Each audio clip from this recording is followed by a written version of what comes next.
Hi, this is Chris Widener, president of Made for Success, and you're listening to Secrets of Influence, how to become a leader other people want to follow.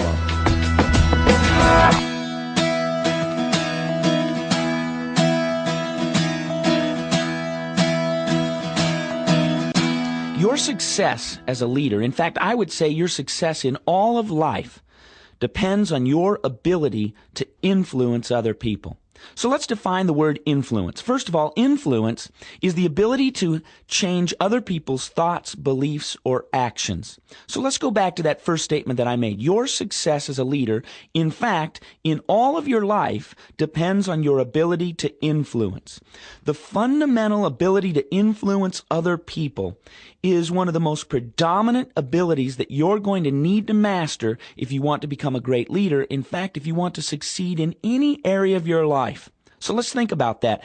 I've made the point that in order to be successful in life, to successfully achieve the goals that you set out to accomplish, you have to be able to influence other people. Here's why. First of all of life is about relationships. We don't live life on our own. We certainly don't lead on our own. In fact, a leader, you have to have followers, right? So in order to be successful as a leader, you have to be able to influence other people. But this is also true in all areas of life.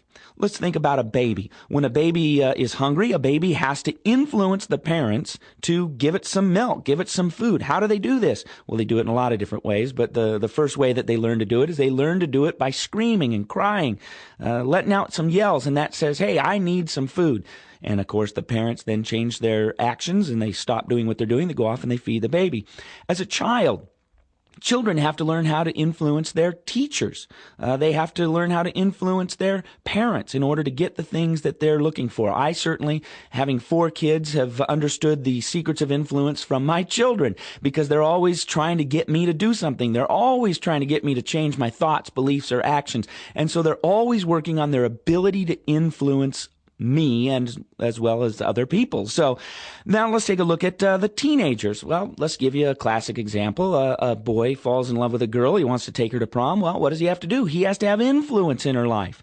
A girl wants to get a new car, so she has to influence her parents to help her do that, you know. These are the kinds of skills that take place in every area of our life. Now, as an adult, and most of you that are listening to this, I'm assuming are adults, we have all sorts of areas in our lives where we are trying to influence other people and our Sample complete. Ready to continue?